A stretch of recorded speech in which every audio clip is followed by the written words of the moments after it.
कुर्ब के रोड़े कादिर तुंजा सुहणो नबी सरदार डिनवे। कुर्ब के रोड़े कादिर तुंजा सुहणो नबी सरदार डिनवे। रहबर सारे रसूलन जो है उम्मत जो आधार डिनवे। कुर्ब के रोड़े कादिर तुंजा सुहणो नबी सरदार डिनवे। कुर्ब के रोड़े कादिर तुंजा सुहणो नबी सरदार डिनवे।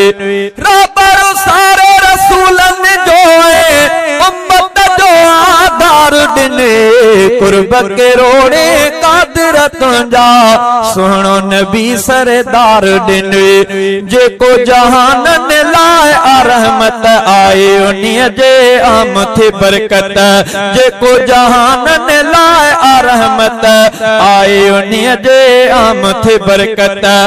ओ जाए जो रसूल जे थी कुफर वयो कतलाम। होर नहीं हो को दिनो आ जायो अरबी जाम।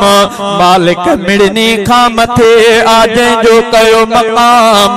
सबको सजण ते पढ़े थो दुरूद सलाम। सबको सजण ते पढ़े थो दुरूद सलाम। अब्दुल वाहिद भी उन जो गोलो आत गुलाम। शलज तो यखे जाम प्यारी दो ते प्यार मां। जेको जहान लाए रहमत आए उन्हीं जे आम थे बरकत। हर कद उन शाहज शफकत। हर कद उन शाहज शफकत। अड़ो यतीमन यार डिनी।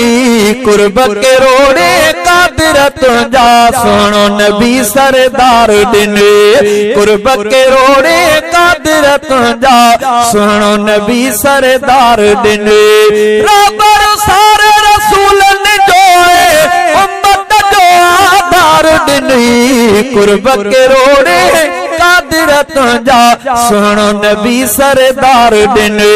फैज़ सुबह ऐं शाम विरहाए प्यार मंझा प्यो कलमा पढ़ाए। फैज़ सुबह ऐं शाम विरहाए प्यार मंझा प्यो कलमा पढ़ाए।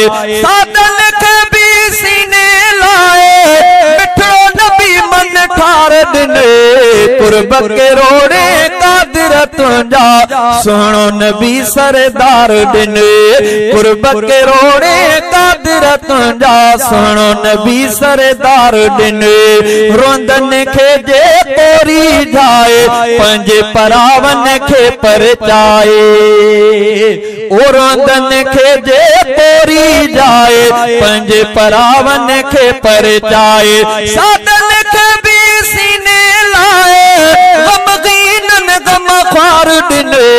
कुर्ब के रोड़े कादिर तुंजा सुहणो नबी सरदार डिने।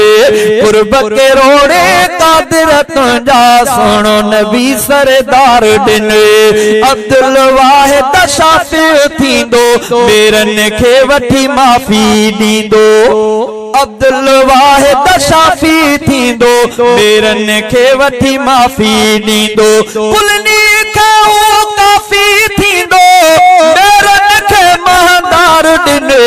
कुर्ब के रोड़े कादिर तुंजा सुहणो नबी सरदार डिने। कुर्ब के रोड़े कादिर तुंजा सुहणो नबी सरदार डिने। रहबर सारे रसूलन जो उम्मत जो आधार डिने। कुर्ब के रोड़े कादिर तुंजा सुहणो नबी सरदार डिने। सिद्दीक हैदर किताब पर शिकारपुर 0301329337।